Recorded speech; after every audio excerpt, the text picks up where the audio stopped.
방학 동안에 일단은 수요일날은 오후에 사경을 시작을 하는데, 불광이라는 잡지가 있죠. 예, 불광이라는 잡지 11호로 제가 보니까 거기 사경에 대해서 여러 가지가 좀 나와 있습니다. 그래서 사경하는 방법, 그다음에 공덕 이런 게 나와 있는데, 요거를 좀 제가 그 11호로에 지금 가지고 있으니까 좀 요약을 해가지고 그 수요일 날은 사경하는 방법, 그냥 적당히 앉아서 하면 안 되고, 사경하는 방법, 그 다음에 사경하는 공덕, 그 다음에 어떤 경전을 사경을 할 것인가, 이런 것들에 대해서 전반적으로 한번 말씀을 드리고서, 바로 사경을 하는데, 이거는 아마 자율적으로 좀 할 수 있도록 그렇게 좀 유도를 할까 생각을 하고 있습니다. 오늘은 고려불교가 넘어가는데, 고려불교 이제 공부를 하기 전에 우리가 지난 시간에 좀 더 신라불교가 굉장히 범위가 좀 광범위합니다. 하다가 조금 빨리 끝냈는데, 신라불교 중에서 가장 우뚝한 분을 꼽으라면 누가 볼 때 원효스님을 꼽죠. 원효스님하고 이제 의상스님을 꼽는데, 어떤 스님이 그런 말씀을 하시더라고요. 한국 불교의 주류는 역시 화엄종이다. 화엄불교다. 지금 우리가 선불교가 주류처럼 되어 있지만은, 그 밑바닥에는 화엄불교가 바탕이 되어 있고 해서, 화엄불교의 가장 대표적인 분이 의상스님입니다. 그래서 우리 한국 화엄종의 시조라고 이렇게 일컫는 분인데, 이분과 또는 이분의 제자들이 그 화엄 10차이라 그래가지고 10개의 그 화엄사찰을 만들어가지고 화엄학을 갖다가 이렇게 막 강의를 하고 실천하도록 했는데, 그 중에 가장 대표적인 것이 부석사죠. 영주 부석사인데, 영주 부석사에는 선면왕자죠. 선면왕자가 그 의상대사가 유학을 가가지고 하숙집에 하룻밤 머물렀는데, 거기에 선면왕자라고 하는 따님이 의상대사를 짝사랑을 하게 됐습니다. 그런데 그 의상대사가 공부를 하고 아무 말도 없이 그냥 슬그머니 도망을 오는데, 선면왕자가 그걸 알고서 일선에는 용이 돼가지고 저기를 호위하면서 왔다고 그래요. 옛날에 중국에서 배가 오는데 이 쪼각배가 오니까 굉장히 위험했죠. 그래서 우리 사무연이라고 문학산에도 있죠. 사무연에 가면 중국에 사신으로 가는 사람들이 마지막으로 그 가족들을 찾으면서 3번 불렀다 해서 사무연이 됩니다. 그래서 그 사무연이라는 데가 있는데, 목숨 걸고 하는 데인데, 의상대사가 이렇게 배를 타고 올 때, 그 선면왕자가 용으로 다 변해가지고, 의상대사를 호위하면서 도착을 했다. 그래가지고, 영주의 부석사를 참관하려고 그러니까, 거기에 500명의 도적이 있어가지고, 500명입니다. 500명의 도적들이 있어가지고, 방해하기 때문에, 그 선면왕자가 이적을 행해가지고 커다란 바위가 있습니다. 바위가 둥둥 그 하늘을 떠다니면서 500명의 도적들을 갖다가 겁을 줬다. 그래가지고 거기다가 절을 짓게 하고 500명은 의상대사의 제자가 됐다는 그 설화가 있습니다. 지금 영주 부석사 가면은 무량수전 옆에 우리가 보기에 왼쪽에 부석이라고 하는 그런 돌이 있어요. 이 부자가 뜰 부자죠. 이 부석이라고 하는 돌이 있고, 우리가 오른쪽에 정면 한 칸으로 되어 있는 선면왕자의 사당이 있습니다. 이런 것이 얘기를 해주는데, 그 부석사가 서산에 있습니다. 서산에 있는데 거기는 그 스님이 그 수행했던 통을 입고 그래요. 그래서 그 서산의 부석사하고 영주의 부석사가 연기사라가 똑같습니다. 단저 단저 똑같아요. 그 도비산 그 부석사인데 거기 가면 그 바다를 서해 바다를 딱 내려다보는 자리에 있어요. 그 가까운데 그 서산 부석사 또 간어람 그건 많죠. 한번 좀 돌아보시고 그다음에 그 영주 부석사에는 조금 더 올라가면 그 조사당이라고 있는데 조사당 앞에는 의상대사가 지팡이를 꽂아놨더니 거기서 쌍이 폈다. 나무가 생겼다 해서 그 선비화나무 지금도 있죠. 지금도 있는데 그게 가지를 그 나무 가지를 꺾어 가다가 삶아 먹으면 아들을 낳는다는 속설이 있어가지고 지금 요거 여기다 묶어놨어요. 이렇게 새창살에다 이렇게 아주 많이 꺾어갔어요. 예, 아주 꺾어가서 지금 살아 있습니다. 그래서 한번 그 영주 부석사 가면 한번 근데 거기는 안 올라가더라고요. 한 20분 올라가야 되거든요. 근데 거기는 안 올라가는데 그 무량수전도 국보로 되어 있고 조사당도 국보로 되어 있습니다. 근데 우리가 이건 나중에 공부를 좀 해야 되는데 거기가 화엄사찰이면 보통 누구를 모셔놔야 돼요? 비로자나무를 모셔놔야 되는데 그래서 그 해인사 같은 때 비로자나무를 모셔놨죠. 근데 부석사에는 무량수전을 모셔놓고 거기는 아미타불을 모셔놨어요. 아미타불이 서쪽에 있죠. 우리가 정면 들어가면 아미타불은 이 서쪽에 있고 우리 정면에 부처님이 있지 않습니다. 그래서 그런 것도 우리가 숙제인데 교리상으로 굉장히 복잡합니다. 그래서 왜 화엄사찰에 아미타불을 모셔놨나 이런 것도 한번 우리가 좀 생각을 해보시는데 이게 영주 부석사는 봄에 그 사과꽃 필 때하고 그다음에 네? 아 그래요? 네, 그때하고 그다음에 가을에 사과 열릴 때 가면 굉장히 멋있어요. 제가 지난 9월인가 10월인가 사과 열릴 때 제가 인천 향교 팀들하고 같이 갔어요. 1박 2일로 가서 제가 또 조금 아는 척 한다고 또 부석사 설명도 좀 해드렸죠. 유생들한테. 그래서 영주 향교에 가서 아주 대접도 잘 받고 영주 시장도 만나보고 그러고 온 기억이 있습니다. 그렇고 그 다음에 그보다 더 대단한 건 원효대사인데요. 우리 교재 작가님 보시겠어요?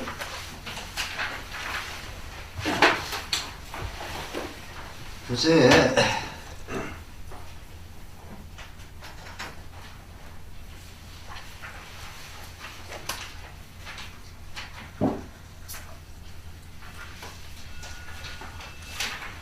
그 160쪽에 원의 화정사상이라고 있죠. 그런 사상이 있는데 거기 잠깐 보면요. 그 밑에 보면 통일신라의 시에 불교학에 중요한 핵을 그었던 분은 바로 원효의 교학이었다. 유식학과 화엄학의 연구자들이 중국에서 배웠거나 중국에서 들어온 이론에 토대를 두고 자신의 사상을 전개해 갔던 것 달리 원효는 중국의 불교학 이론들과는 구별되는 독자적인 사상체계를 구축했다. 그의 교학체계는 신라불교학의 중요한 흐름을 이루었을 뿐 아니라 그의 사상은 중국과 일본 승려들이 적극적으로 수용돼 후대에까지 큰 영향을 미쳤다.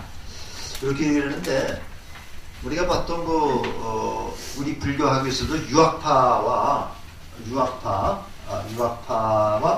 그다음에 우리 독자파가 있죠. 독자파라고 되는지 모르겠습니다만은 우리 한국적인 그러한 독자파가 있는데 아시다시피 원효하고 일상하고 유학을 가려고 이렇게 하룻밤을 묵었는데 무덤 속에서 묵었는데 원효가 목이 말라가지고 밤에 물을 마셨는데 아주 굉장히 그 곁에 있는 물을 마셨는데 굉장히 달게 마셨다 그러죠.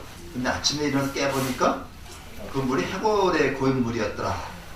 그래가지고 이제 그 토악질을 하고 이제 아주 그냥 그랬는데 그러면서 깨친 겁니다. 결국 해골물을 맛있게 먹은 것도 나고 그다음에 보고 먹은 것도 난데 결국 이것은 내 마음이라는 놈의 문제다. 그래가지고 일체 유심조 얘기를 하죠. 모든 것이 마음 먹게 달렸다. 그래서 내가 해골 담긴 물도 맛있게 먹으면 맛있는 거고 생명수가 되는 거고 맛없게 먹으면 독약이 될 수도 있다는 얘기죠. 그래서 이제 그렇게 해서 이제 유학을 포기했다고 그랬는데 이 원효대사가 유학을 포기하면서 그 중국에서 들어온 그 불경들을 우리식으로 딱 해석을 했어요. 그래가지고 굉장히 유명한 책이 이제 금강산매경론이라는 책인데 이 금강산매경이라는 책이 있습니다. 산매경이라는 책이 있는데 이 경을 갖다가 이제 그 풀이해 놓은 책이 해석해 놓은 책이 논이죠. 이건 알죠. 이 논을 또 풀이해 놓은 쪽 소라고 그래요. 이건 저희가 이제 소, 이건 이제 경, 이건 논인데 그래서 이제 우리가 금강산매경을 풀이해 놓은 책이 논이고 그 다음에 이제 대승기신론을 풀이해 놓은 책이 대승기신론 소라는 책이 있습니다. 이렇게 나오는데 요것은 요거보다 격이 떨어지는 게 요거고 요거보다 격이 떨어지는 게 요겁니다. 그런데 이 중요한 사실은요. 원효대사가 금강산매경을 풀이해서 치면은 논이라고 그러죠. 소라는 이름을 붙였어요. 금강산매경 소라는 이름을 붙였는데 여기 중국으로 들어갔습니다. 중국으로 이제 갔는데 중국의 학자들이 보고서 놀란 거예요. 신라에서 원효라는 스님이 이렇게 금강산맥을 해석했는데 이거는 소라는 그런 차원이 아니다. 그래가지고 중국에서 이제 격을 높여가지고 논이라는 이름을 붙이게 했습니다. 그래서 금강산맥경 논이 됐어요. 근데 이 논이라고 하는 이 제목을 붙이는 거는 우리나라에서는 저 많은 소설 중에서 원효대사가 이게 유일합니다. 유일하고 중국에도 한 손에 꼽을 정도예요. 그 다음에 이제 인도에서도 그 마명이라든가 용수라든가 이런 분들의 저서만 논이라는 게 있습니다. 그 중론, 뭐 대지도론 이런 게 나와있죠. 그래서 우리나라 보통 어떤 그 사람 얘기를 하기를 의천 스님이죠. 의천 스님이 이제 이분을 원효대사를 평하기를 아마 불교계에서 용수보살이나 세친보살 이 정도까지 격이 높은 분이다. 이렇게 현장보다 더 높게 평가를 했습니다. 현장 스님보다. 그래서 우리 한국 불교가 아주 자랑하는 그런 분인데 우리나라에서는 이게 별로 알려지지가 않았어요. 근데 외국에서는 원효대사에 대한 것이 굉장히 많이 알려져 있습니다. 그 심지어는 이경 박사라고 들어보셨죠? 네. 이경 박사가 이제 우리나라 한국 불교, 현대 불교를 갖다가 이렇게 체계화시킨 분으로 이분이 이제 서울대 나오신 분이죠. 그래서 나중에 이제 동대교수 영남대 이쪽으로 이제 했는데 이분이 원래 카톨릭 집안입니다. 카톨릭 신자고 카톨릭 집안인데 이분이 이제 카톨릭 그 장학금을 받아가지고 벨기에로 유학을 갔어요. 벨기에로 유학을 갔는데 거기 유럽 학자들하고 만나서 토론을 하는 중에 당신 한국에서 왔는데 원효 아냐? 원효가 누군지 아냐 했더니 이 사람은 카톨릭 신자이기 때문에 모르잖아요. 그래서 모른다 했더니 아주 굉장히 야유를 받았다고 그래요. 이 사람이 이제 거기서 느낀 바가 있어가지고 거기서부터 이제 원효를 공부하기 시작했습니다. 원효에 아주 빠져버렸어요. 그래가지고 이제 그분이 나중에 이제 불교로 전향을 해서 동국대학교에서 또 이제 불교학을 강의를 하고 그랬는데 우리나라의 그 보통 큰 스님들은 거의 다 그 이경 박사 제자입니다. 돌아가신 분들도 있고 그런데 근데 이분이 이제 제가 거기 다닐 때 이제 불교대학장을 그 시키니까 그냥 스님들이 그냥 난리가 났어요. 데모하면서 카톨릭 신자를 갖다가 불교대 그때는 저기 그 불교를 바꿨었는데 그래가지고 결과적으로 불교대학장을 못하고 저 영남대학으로 이제 쫓겨갔었습니다. 나중에 다시 오긴 왔는데 돌아가셨다는 뭐 가족도 전부 다 불교로 다 개종을 했다고 그래요. 그래서 이제 우리 무진장 스님한테 제가 좀 공부를 받은 무진장 스님이 이경 가서 제자거든요. 돌아가셨지만 그래서 그분이 항상 그런 말씀을 하시고 이분이 원효학당을 만들어가지고 이제 이렇게 후학들을 지도를 했는데 원효대사의 사상이 이제 보통 세 개로 나눕니다. 일심사상, 그 다음에 이제 화쟁,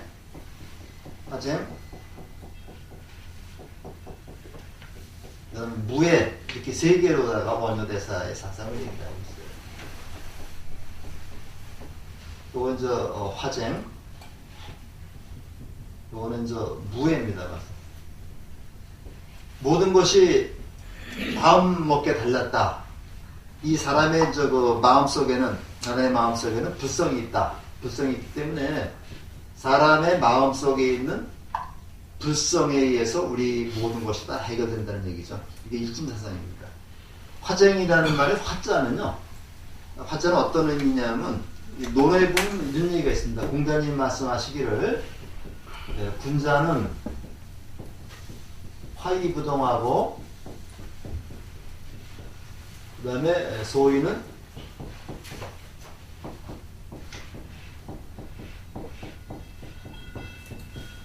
소위불화한다 그래서 이거 논어에 있는 말씀인데 화자라는 거는 뭐냐면 조화로움입니다. 조화로움. 그래서 이거는 우리가 보통 보면 각각 모든 사람들이 그 주장이 있죠. 주장이 있어가지고 요거는 다양성입니다. 다양성을 인정하라는 얘기. 우리 그 진짜인지 모르지만은 황희정승 얘기가 있죠. 황희정승이 그 계집종 둘이서 싸우고 있는데 한 계집종 얘기 들어보니까 말이 맞거든요. 그러니까 내 말이 맞다. 그러니까 또 다른 계집종의 얘기를 사실은 이만저만한 얘기를 하니까 내 말도 맞다. 그리고 옆에 있던 부인이 두 사람의 말이 다 맞다 그러면 어떻게 합니까? 그 판결 내주시지 하지 않습니까? 얘기를 하니까 당신 말도 맞구려 이렇게 얘기했다 그래서 이런 것이 가장 이게 진짜인지 아닌지 모르겠습니다만은 굉장히 그 황희정 스승이 그만큼 그 인덕을 갖다 나타내는 말이고 있는데 이렇게 모든 사람의 주장을 인정해가면서 좋아하면서 다양성을 인정해 나가면서 화이부도 화인데 그걸 화라고 그래요. 다양성을 인정해 주는 겁니다. 그런데 요거를 통제하는 거. 이건 통제입니다. 통제해서 다른 사람이 내 주장에 따르도록 그렇게 통제하는 것. 이게 회계성이죠. 이게 이제 회계성인데 요건 회계성을 갖다가 우리가 이제 강조하는 것이 동의라고 그래요. 그래서 군자는 남의 주장을 조화롭게 인정하면서 다양성을 보장해 주지만 소위는 그렇지 않다. 자기 주장 아래 모두가 다 따르도록 통제한다. 이게 갑질이라는 얘기죠. 그래서 우리가 이제 공자님이 이런 말씀을 하셨는데 논어에 나오는데 바로 그 화가 바로 이거하고 똑같습니다. 이 쟁이라는 말은 말로 싸우는 게 장이죠. 논쟁하는 건 논쟁하는 건데 각기 다른 주장을 가진 사람들을 화합시켜서 조화롭게 하는 걸 우리가 이제 화쟁이라고 그래요. 이 조계적에도 이제 화쟁위원회라는 게 있습니다. 스님들이 이제 서로 이제 이렇게 그 의견이 다를 때 각자 의견을 존중해 가면서 이것이 조화롭게 하는 게 화쟁인데 우리가 말하는 그 불교는 중도가 바로 이 화쟁이 아닌가 하는 그렇습니다. 중도가. 그래서 우리가 이제 중도라는 말을 여러 가지 의미로 우리가 볼 수가 있는데 화쟁으로 볼 수 있고요. 무예라는 말은 이제 거리낌 없다. 어디에도 걸림 없다. 자제하다는 의미, 자제하다. 그래서 우리가 저기는 저기 세 가지로 볼 수가 있습니다. 원효사의 사상은 일심사상, 그 다음에 화쟁사상, 무예사상으로 볼 수 있는데 우리가 가장 많이 그 언급하는 것이 이제 화쟁사상을 가장 많이 언급하고 있습니다. 그래서 그 신라 불교에서 여러 가지 이제 그 독창적인 그런 사상들을 다 인정을 해가면서 이제 조화롭게 이끌어가려고 하는 그런 분으로서 바로 이제 이분이 이제 불교의 대중화의 그 가장 그 모범이 되는 분이다 이렇게 얘기하죠. 지금까지도 이제 우리 한국 불교 1700년 사상 가장 존경받는 인물로 이제 원효대사를 꼽는데 누구도 주저하지 않습니다. 그래서 한국 불교가 그게 한계라고 그래요. 원효와 같은 그 훌륭한 사상가를 배출했는데 그 이후에 원효를 덮을 만한 그런 사상가가 등장하지 않았다. 이것이 한국 불교의 한계라고 얘기를 하고요. 우리나라에서는 잘 인정을 받지 못하고 있습니다. 아직도는. 저기도 유학도 마찬가지죠.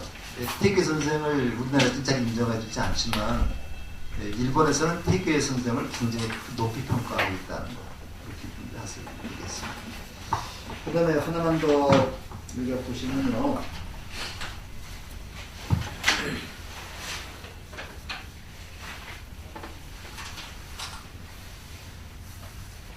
173쪽을 좀 보세요. 173쪽의 그 밑에서 다섯째 줄을 보게 되면요.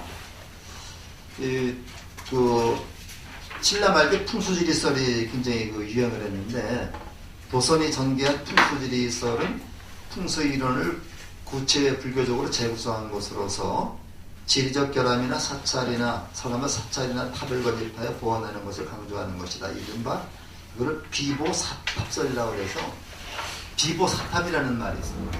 비보사탑이라는 말은 비자라는 말은 비보라는 말은 부족한 점을 보충한다는 얘기거든요. 그래서 우리가 이제 풍수지리설이 굉장히 유행을 했는데 절을 지을 때도 이제 이렇게 약간 좀 부족한 부분은 이제 거기다가 탑을 세운다든가 이렇게 해서 이제 보완하는 방법이 있습니다. 경주 남산에도 가면요, 보통 그 탑이라는 것이 이제 절 앞에 그렇게 세우는 게 이제 원칙인데, 가끔가다 가보면은 절하고는 훨씬 떨어진 데다가 바위 위에다가 탑을 세우는 경우가 있어요. 그래서 저 경주도 저쪽에 이제 왜 김시습이 이제 금옷이나 썼던 절이 있습니다. 있는데 그 절 터만 있는데 거기를 올라가다 보면 저기를 바위를 기어 올라가야지만 거기에 탑이 있는 것도 있고 그래요. 그래서 그렇게 써 있고 다른 절에도 어떤 절에도 가면은 탑이 이제 그 절하고는 한 1km 정도 이상 떨어진 데 있는 데는 이거 전부 비보사탑이라고 합니다. 이건 일반 우리도 볼 수 있는데 서울에도 가면 사대문이 있는데 숭례문은 이게 이제 그 편액을 세웠습니다. 이렇게 세워서 이제 숭례문이라고 이렇게 썼고, 그다음에 이제 흥인문 동대문은 가로 썼죠. 근데 이제 그 세워 쓴 것도 이것도 이제 비보적인 그런 개념이 있고요. 그다음에 해태가 많이 있죠. 해태가 이제 불을 먹는 동물이 해태라고 그러거든요. 그래가지고 이제 남산에 이제 도성에 불이 잘 나기 때문에 불을 먹는 해태를 만들어서 예방했다. 이 서울에 가면 호압사라는 산이 있어요. 호압사. 호압사라고 해서 이게 이제 앞자가 누를 앞자입니다. 이제 호압사라는 절이 있는데 여기 양천인가? 저기 봉천동 여기서 제2경인에서 경인교대 넘어가면서 서울대학 가는 길이 그 옆에 이제 있는데요. 그 산의 이름이 호암산입니다. 호암산인데 호랭이가 이제 이렇게 막 있어가지고 막 난동을 피웠다. 사람은 저기 난동을 피웠던 모양이에요. 이제 호랑이가 잡으려면은 호랑이 꼬리에다가 이렇게 절을 지면 된다고 해서 호랑이 꼬리를 누르는 그런 절이 호압사입니다. 호압사가 있는데 이게 이제 호압사를 호랑이 꼬리에 해당되는 부분에다 이제 호압사 절을 지어서 그 다음부터 이제 호랑이가 이제 난동을 피지 않았다. 이런 것들이고, 그 다음에 동대문도 가면 흥인 지문이라고 되어 있죠. 굉장히 사실은 흥인문이거든요. 홍인주문인데 이 집자를 왜 집었느냐면요. 이 집자가 뭐 같아요 이게?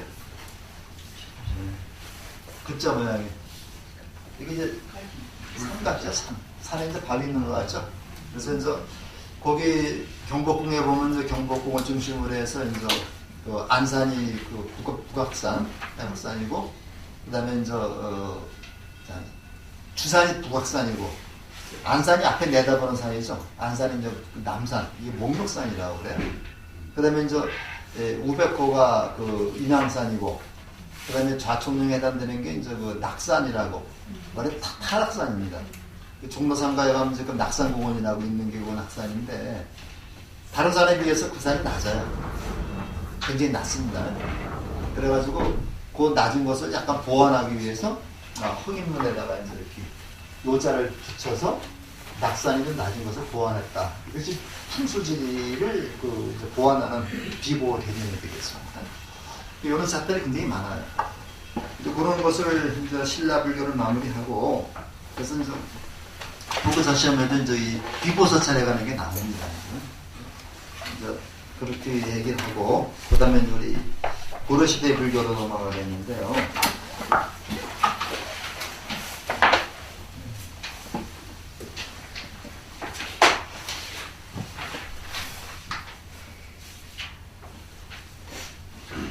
고려시대 불교가 175쪽부터 시작이 되고 있습니다. 거기 조금 같이 읽어볼까요? 175쪽에 구상국의 혼란을 극복하고 새로운 통일왕조인 고주를 결정한 왕건은 건국 초부터 적극적인 순불 정책을 시행하였다. 건국 수도 이후 개경에 많은 사찰을 창단했을 뿐만 아니라 반면에 자신들에게 남긴 후녀 10조에서도 불법을 승상하고 사찰을 보호할 것과 불교 행사인 연등이와 팔간리를 준수할 것을 강조했다. 왕건이 불교를 존중하는 정책을 취한 큰 이유는 오랜 전란을 겪고 피폐해진 민심을 수습하는데 불교가 큰 역할을 할 것을 기대했기 때문이었다. 고백제의 항복을 받아 후삼국의 통일을 달성한 직후에는 이를 기념하는 논산지역의 개태사를 참관하고서 왕건 스스로 발언문을 지었는데, 그 내용은 통일전쟁에 승리한 것은 부처와 신령의 은덕이며 앞으로도 불교의 음조를 받아 국가의 안정과 발전을 기원한다는 것이었다. 그러나 이러한 정치적 의미에 앞서서 왕건은 개인적으로도 불교에 대한 관심을 가지고 있었다. 그는 왕이 오르기 전부터 성승과 교정이 여러 승려들과 긴밀한 관계를 맺고 있을 뿐 아니라 왕이 오른 이후에도 고성결의 법령 기문을 직접 짓거나 기문의 치액을 써주는 등 승려들에게 보이자는 태도를 보였다. 자, 여기까지 보시면요. 후삼국 시대에는 우리가 알다시피 조그만 후백제, 그 다음에 신라, 태봉이죠. 이렇게 세 나라가 굉장히 많이 싸웠습니다. 특히 그 태봉의 그 왕인 궁에는 자기 자신을 미륵이라고 얘기를 했었죠. 그러다가 조금 횡포를 부렸는데 왕건이 쿠데타를 일으켜서 그 궁예를 제거하고 결국 삼국을 통일하게 됩니다. 마지막으로 그 후백제의 그 신검이라고 하는 저기 아들이죠. 그 견훤의 아들이죠.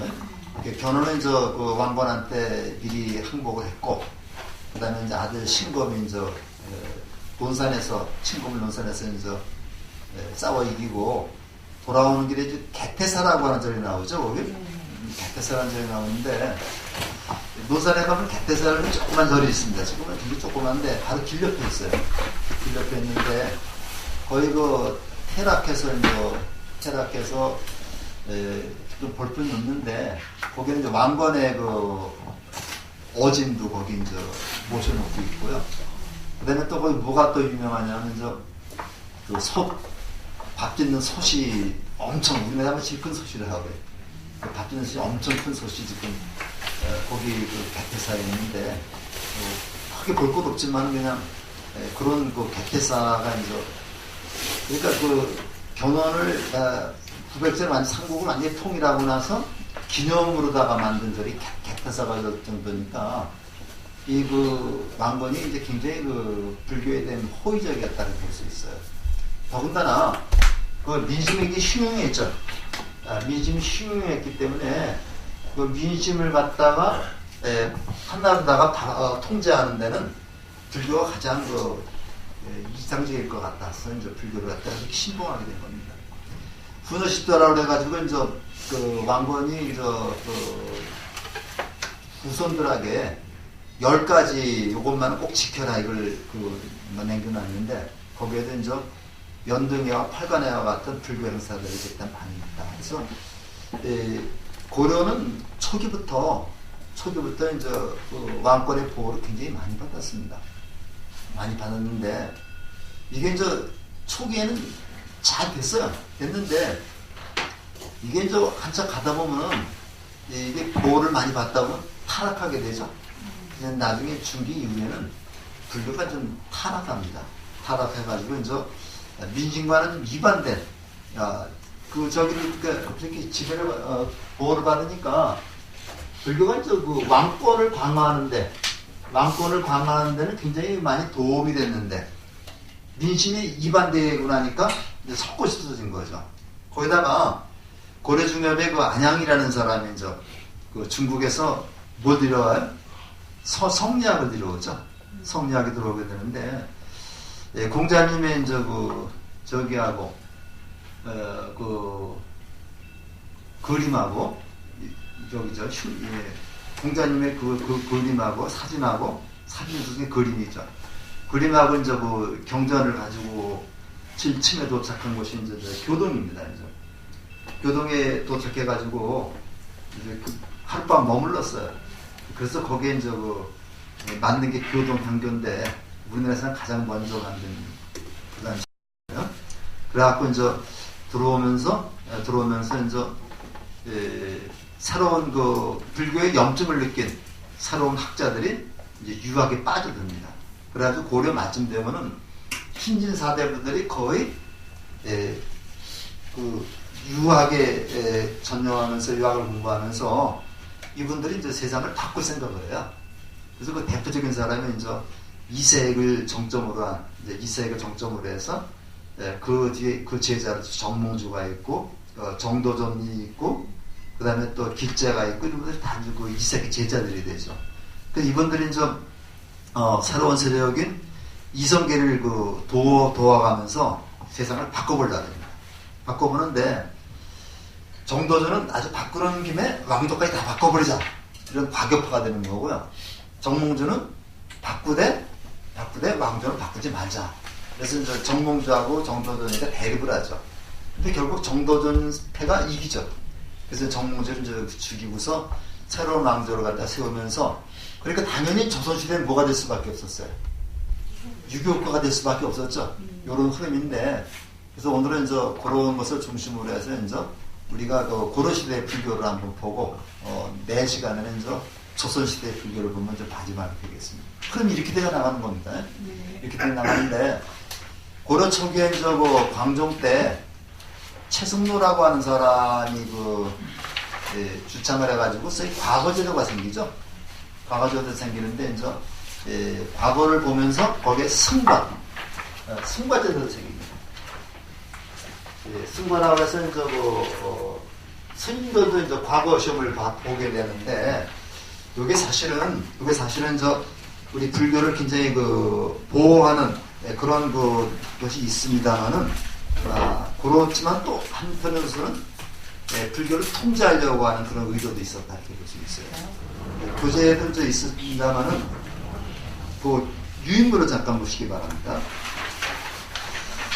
유인물을 보면서 그 둘째 달락을 좀 보세요.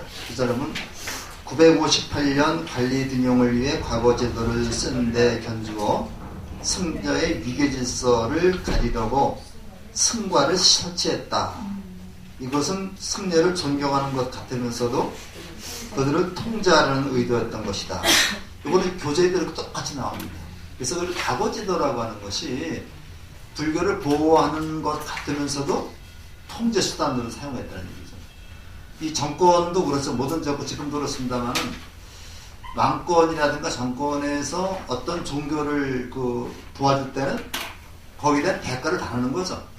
그렇기 때문에 이제 결과적으로 종교를 지원한다는 것은 어떤 사상을 지원한다는 것은 사상을 통제하면서 그 자기들이 할 일을 갖다가 그 종교에서 대신해 주기를 바라는 겁니다. 이게 대가성이죠. 근데 요즘에는 돈을 몇 억씩 주면서 대가성이 없다는 얘기도 하고 그러는데 대가성 없을 때는 근데 이런 것도 대가성입니다. 고려시대 그 다음에 신라 말기 형성되기 시작한 구산선문은 고려에 와서 이엄이라고 하는 스님이 대주에다가 수미산문을 성립합니다. 수미산문을 성립함으로써 이러한 성법의 영향으로 여러 종파의 교학이 빛을 잃는 듯했으나 화엄교학만은 그 세력이 잃지 않았다. 고려는 초기부터 선이 성행하였으나 천태교학이 들어온 뒤부터 중기에는 제례의 선종은 심히 부진하게 됐다. 이때 진울이라는 스님이 나와가지고 조계 선종의 중원이 이뤘다. 수많은 선생이 끊이지 않고 배출되어 고려의 불교는 후기에 선종이 일색이 되었는데 진울은 부산선문의 교리를 종합하여 한국 불교의 정통인 조계종을 확립하기 이른다. 그래서 우리가 좀 고려 불교에서 가장 특징적이고 중요한 사실을 들어본다면 조계종의 성립입니다. 조계종의 성립하고 그 다음에 우리 고려대장경을 볼 수 있죠. 아마 다른 여러 가지도 중요하겠습니다만은 이 조계종이라고 하는 종단이 지금 우리가 소속되어 있는 대한불교 조계종의 맥을 이어주는 거죠. 그래서 이거 중요한데 이제 간단하게 좀 말씀을 드리면요.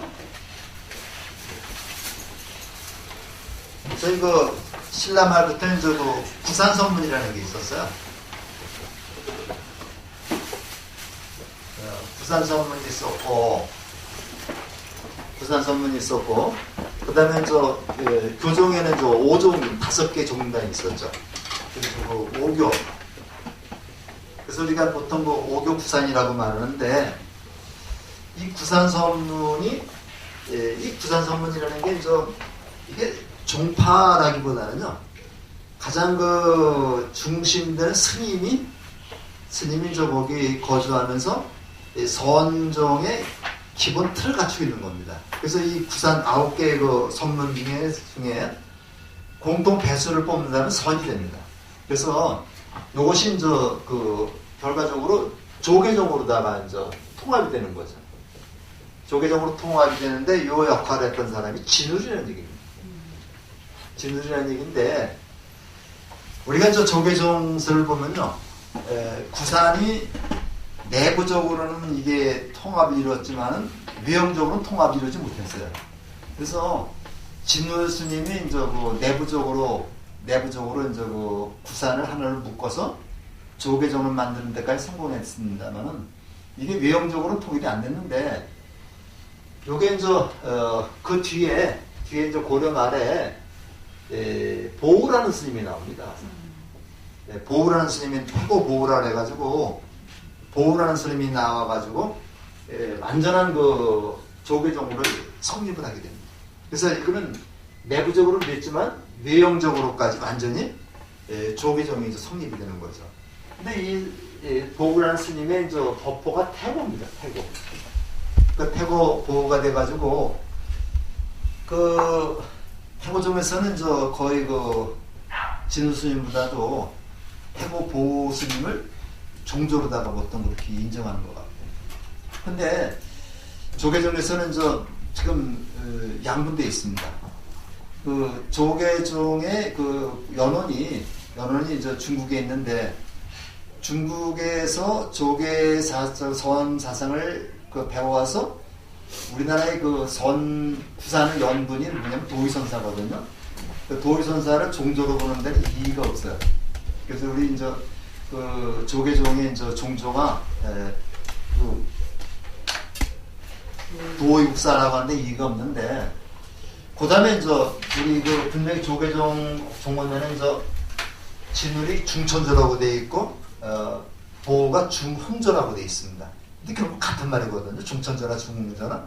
그런데 우리가 보통 그 조계종을 중창한 그 중흥시킨 분이 이제 진울이라고 해서 진울을 보통 그 우리 조계종이 가장 공로가 많은 분으로 인정을 하고 있었습니다. 근데 여기 이제 이의를 든 사람이 누구냐면 성처스님입니다.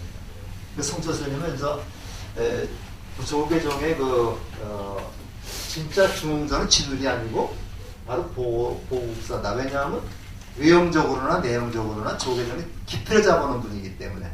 그래가지고 이제 우리가 보통 보면 그 조계종사를 볼 때 이렇게 중흥조를 진울로 보느냐, 그다음에 보호로 보느냐 이렇게 지금 양분되어 있습니다. 양분되어 있어가지고 진울 스님이 저 성광사에 계셨죠. 그래서 성광사 문 중에서는 그 진울을 우리 중흥조로 보고 있고, 그다음에 성조 스님이 계셨던 그 대인사 계통에서는 보호 스님을 그저 중흥조로 보고 있습니다. 근데 여기에 또 뭐가 들렸냐면요. 우리가 그 도노라고 하는 말, 도노 점수라는 게 있죠. 한번 딱 깨달으면은 더 수행할 필요가 없다는 게 이제 그 도노 돈수고, 그 다음에 깨달았다 하더라도 계속 수행을 해 나가야 된다는 게 도노 점수가 되거든요. 이제 요 도노 점수냐 도노 돈수냐 요 논쟁이 아직도 끊이지 않고 있는데, 이 진우 스님의 이제 그 주장을 보면 도노 점수 쪽에 가깝습니다. 도노 점수 쪽에 가까워가지고 이게 이제 성광사 측의 도노 점수설과 해인사 쪽의 도노 돈수설이 또 맞닿아 있어요. 그래가지고 이제 학술적으로 이쪽에 이 종조 문제하고 돈수냐 점수냐 요 문제 가지고 이제 계속 그 논란이 많습니다. 논란이 많아가지고 지금은 그 성광사나 그 해인사 쪽을 오가면서 학문적으로 토론을 하고 있어요. 근데 여기 조금 잘못 나가면 이제 이진 공격이 되면 또 곤란하죠. 그래서 그 학문적으로 건전하게 되고 있는데, 아직 이제 종조가 이제 그 중흥조가 보호냐 그 진울이냐 아직 확실하지 않습니다. 그렇지만 어쨌든 간에 일반적으로 진울이 됐던 보호가 됐던 간에 고려시대에 우리가 지금 가지고 있는 조계종이 이제 성립이 됐다는 거는 이제 틀림없는 사실이죠. 여기다가 이제 의천이라는 스님은 이제 뭐 왕자입니다. 문종이 이제 아들인데, 이분이 이제 천태종을 만들어요. 천태종을 만드는데, 이 천태종은 이제 요거는 어떻이 선종과 교종을 합한 건데, 요것도 이제 그렇고 조계종도 그런데요. 이것도 똑같은데, 요쪽에는 선종이 주가 되면서 교종이 가미된 겁니다. 이게 조계종이고, 그 다음에 이제 그 천태종은 선종과 교종이 거의 그 반반씩 그렇게 된 거를 우리가 보면 쉽게 되겠습니다. 그래서 고려 시대에는 이 부산성문이 조계종으로, 그 다음에 의천 스님이 천태종을 창종합니다. 그래고 오교가 나와 있죠. 5개 교종이 있어가지고 오교 양종, 이걸 오교 양종이라고 그래요. 오교 양종. 여기는 오교 구산이고요. 신라시대 때는 오교 구산이고, 이때는 오교 양종이 됩니다. 오교 양종이 돼가지고 이제 요 교종과 선종은 나눠지고, 요것이 조선시대에 가서는요, 종단을 또 묶어버려요. 이거 왕권이 이제 그 불교를 갖게 하면서 묶어버려가지고, 조계종이라는 이름이 없어지고, 선종과 교종으로 나눠집니다. 그래서 요건 이제, 속은 선종이 되고, 요건 교종이 되고, 선종이 되는 거죠. 그래서 조선시대에는 선교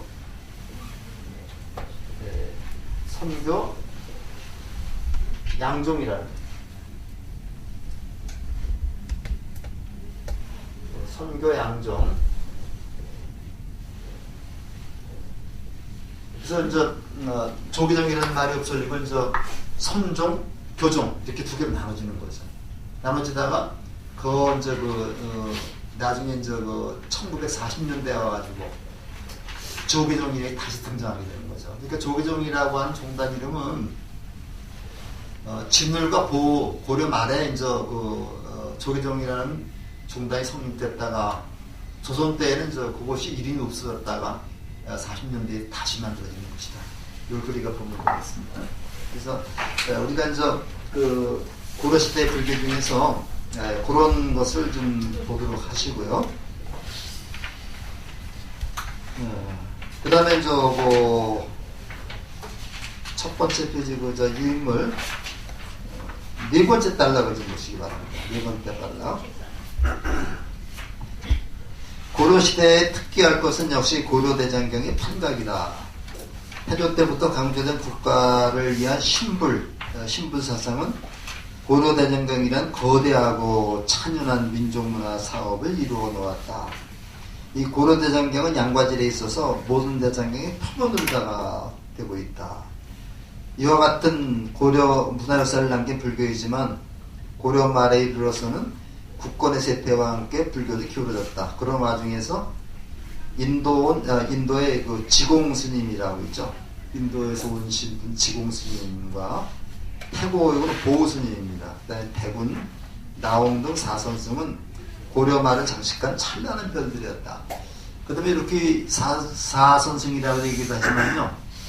고려 말에 나홍 스님의 제자가 지공 스님의 제자가 나홍 스님이죠. 나홍 스님이고 나홍 스님의 제자가 무학 스님입니다. 우리 이성계하고 굉장히 얘기가 많은 분이죠. 그래서 요 분을 이제 고려 말에 삼화상이라고도 얘기를 하는데 굉장히 중요한 분입니다. 예. 지공 스님, 나홍 스님, 그다음에 무학 스님 굉장히 중요한 분인데 양주에 가면 해암사라는 절이 있어요. 해암사라고 지금 해암사가 사실은 고려 조선 이쪽에 굉장히 아마 가장 큰 규모의 사찰이었다 그러는데요. 지금 해암사 터만 있습니다. 지금 해암사 터만 있는데 계속 발굴 작업을 해나가고 있어요. 그래서 거기는 직접 들어가지 못하고 이렇게 전망대에서는 이렇게 봐야 되는데 해암사 터를 우리가 보게 되면요, 해암사라고 하는 절이 얼마나 대단한 절인가를 알 수가 있어요.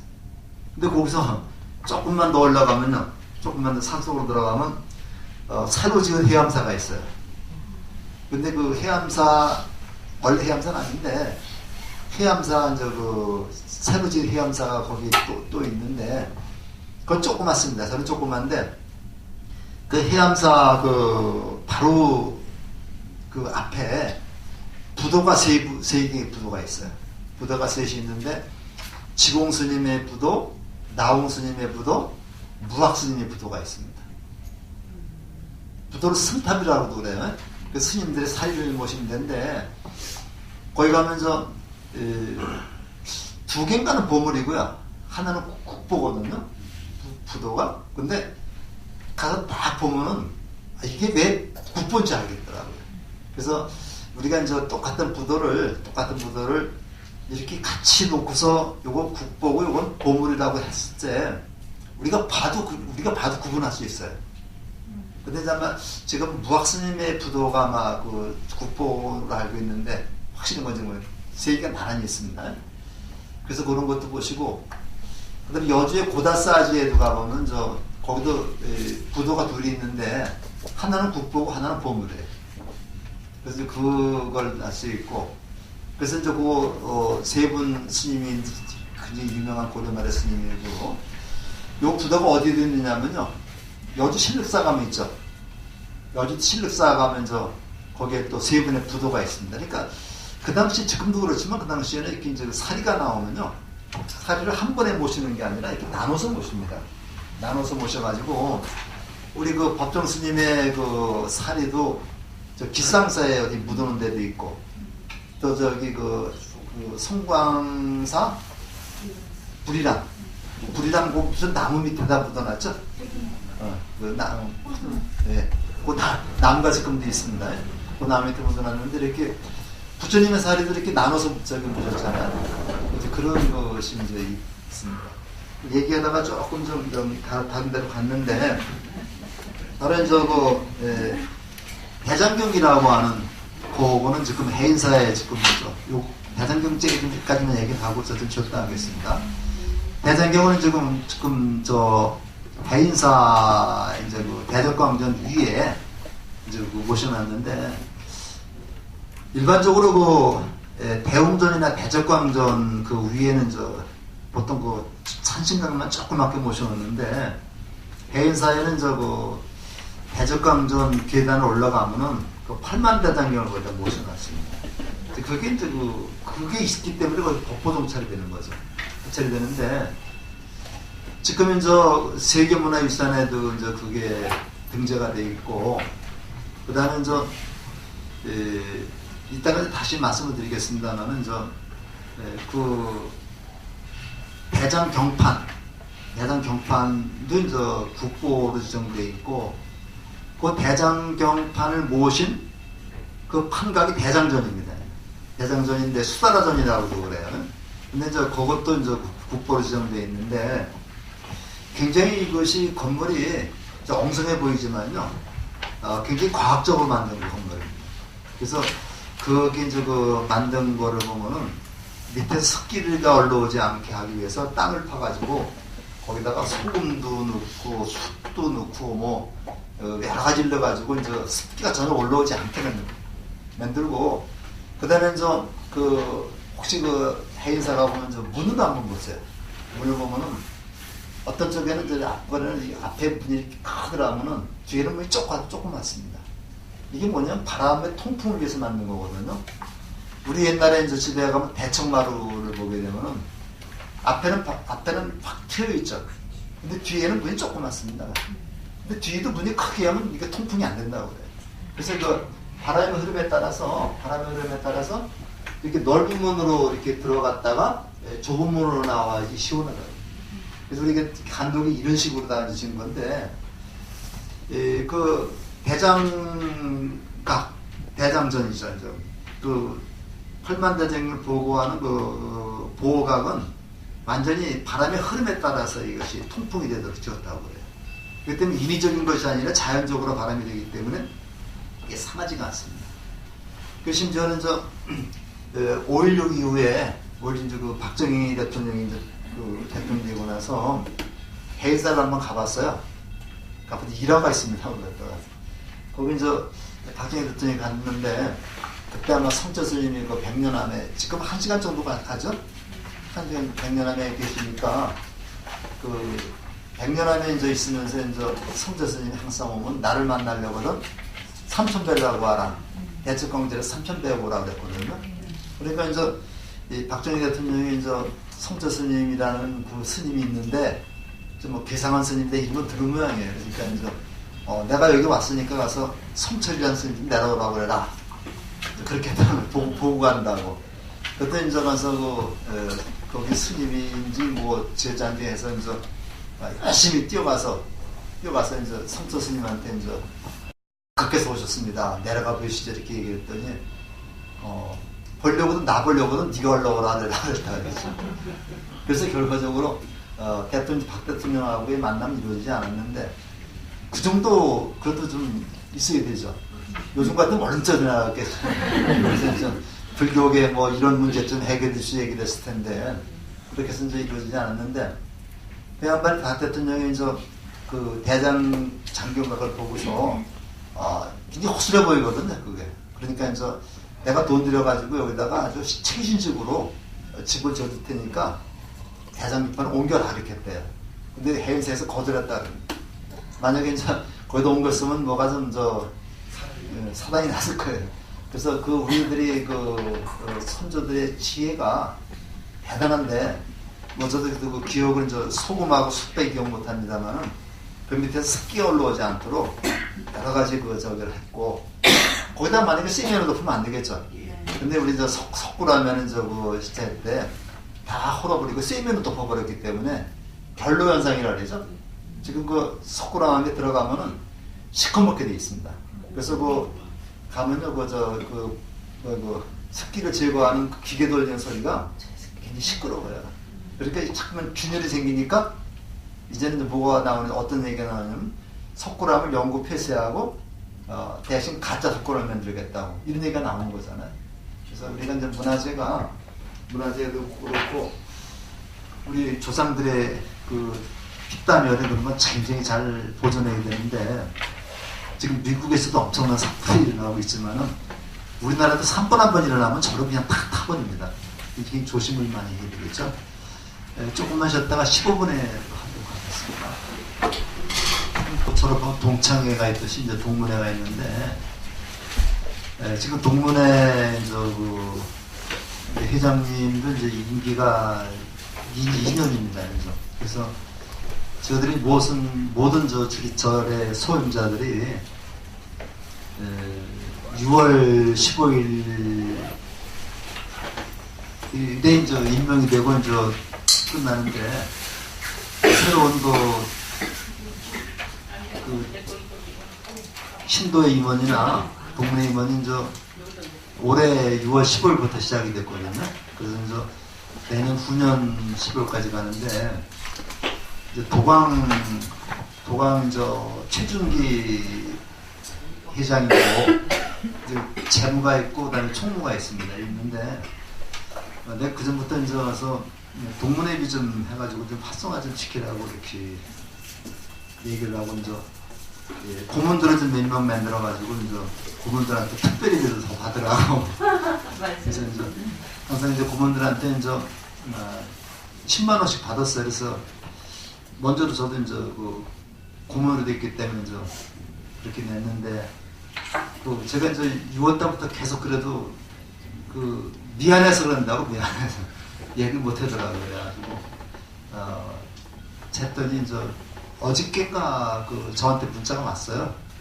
2만 원씩 그 동문회비를 해서 좀 내달라고 문자가 왔는데 이번에 27기 졸업이죠? 네. 28기는 아직 해당이 안 되고요. 그래서 우리가 이제 대학반 졸업하면서 이게 동문 자격을 갖습니다.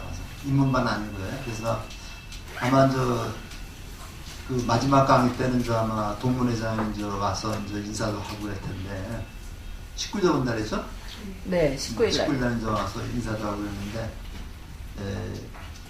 그때 아마 좀 또 얘기를 했지 않을지 모르지만은 동문회비가 이제 2만 원으로 다 이렇게 책정이 되어 있습니다. 그래서 1년에 2만 원입니다. 그래서 좀 어려우시지만은 우리 동문회 좀 활성화를 위해서 좀 졸업하시는 분들은 개별적으로 좀 2만 원씩 계좌 이체도 괜찮고요. 좀 그것도 귀찮다고 생각하는 사람은 우리 그 장관님한테 이제 드리세요. 드리면 이제 전달해주고. 요건 이제 우리 동문이 지금 아마 정확한 숫자는 모르지만 1000명은 넘을 겁니다. 와서 1000명은 넘는데 거기서 이제 한 10%만 내도 분명히 되죠. 그러면 이제 어느 정도 좀 운영을 할 수 있으리라고 생각이 드는데 좀 협조 좀 해주시고요. 혹시 저기 오시면은 이번에 내면 이제 내년도 2018년도 회비가 되는 겁니다. 그렇게 해주시고 우리가 이제 동문회가 지금 우리가 27기가 졸업하는데 27기가 오는 동안에 특히 그 몇몇 기 14기, 15기 몇 기들은 굉장히 활발하게 그렇게 동문회 활동을 하고 있습니다. 그러니까 이제 동문들은 이제 여기 사실 우리 저 소속이 아니죠. 이제 불교대학과 이제 이런 되는데 이제 그 졸업하고 나서 전부 다 원차를 우리 절로 가는 건 아닙니다. 근데 가급적이면 이제 원차를 우리 절로 가지면 좋겠지만 다른 데 원차 있으면 거기 가서 활동을 하고 그래요. 이 포교사들도 마찬가지입니다. 이제 포교사님들 봐서 원찰이 다른 데 있는 분들은 우리 절 이름으로 된 이제 포교사 저기를 합격을 해도 자기 이제 원찰에 가서 이제 이렇게 활동하시는 분들이 꽤 있습니다, 지금. 그래서 이제 1년에 한 번 정도만 이제 좀 이렇게 나오셔서 이렇게 이제 활동을 하시면 이제 얼굴만 보여주면 되고요. 그렇게 이제 하니까 대한민국 가서 하든 또 미국 가서 우리가 활동을 하든 부처님 법을 펴는데 같이 활동을 하면 되는 거니까 너무 어렵게 생각하지 마시고요. 포교사 활동을 하면 조금 시간은 뺏깁니다만 심하게 뺏기진 않아요.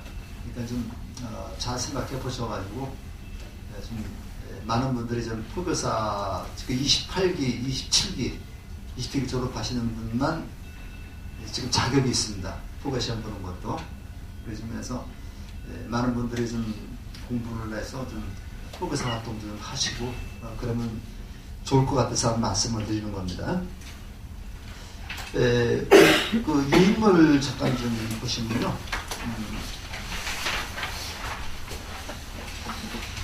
24쪽을 보세요. 두 번째 쪽입니다. 두 번째 쪽을 보면서 그 첫째 부터 제가 잠깐만 읽어보겠습니다. 성종 때 최승로의 상서를 비롯해서 최승로의 상서로다가 이제 우리가 그 과거도 보게 되고 그랬던 거죠. 그때서 각가지 불교의 폐단과 부패를 지탄하고 시정을 촉구하는 상소가 있었으며 문종 10년에는 왕이 조칙을 내려가지고 계율을 어기고 영리와 음주, 노래와 춤으로 법도를 어기니 기강을 바로잡으라 하였다. 그러니까 이때 되니까 어떻게 되는 겁니까? 문종 때쯤 되니까 벌써 그 불교계가 타락하는 조짐이 보였던 거죠. 타락하는 조짐이 보여가지고 이 계율을 어긴다는 거, 이 계율을 어기게 되면 끝장입니다. 사실은 그래서 이 불교가 이제 제대로 우리가 이제 발전하고 그렇게 하기 위해서는 계율이 철저하게 좀 지켜져야 되는 거죠. 근데 이제 간혹 이제 신문지상에서 또는 그 언론에서 이제 스님들의 그 계율에 어긋나는 행동이 이제 보도될 때가 있을 때 좀 마음이 아픕니다. 좀 마음이 아프는데 우리 이제 그 아시다시피 계라고 하는 거는 이제 이거는 그 자기가 양심상 지키는 거죠. 이거를 계를 어겼다 그래서 이제 처벌을 받지 않지만은 율이라는 것은 꼭 지켜야 되는 겁니다. 그래서 여기에 이제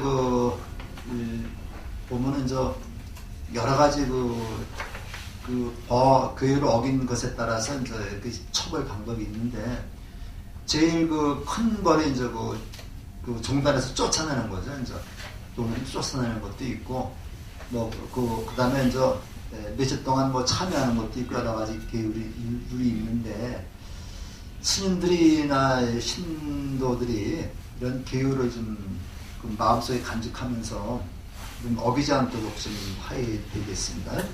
근데 이제 스님들이 이제 제일 문제가 돈이죠, 이제.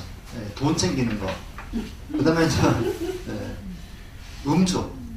이제 음주에서도 좀 많이 또 이렇게 나타나는데 그래서 요즘에 절을 가보면은 비구니 스님들이 있는 절을 가면은 굉장히 깨끗해요. 그렇다고 그런데 이제 비구 스님들이 절을 안 끄죠. 그만은 못하죠.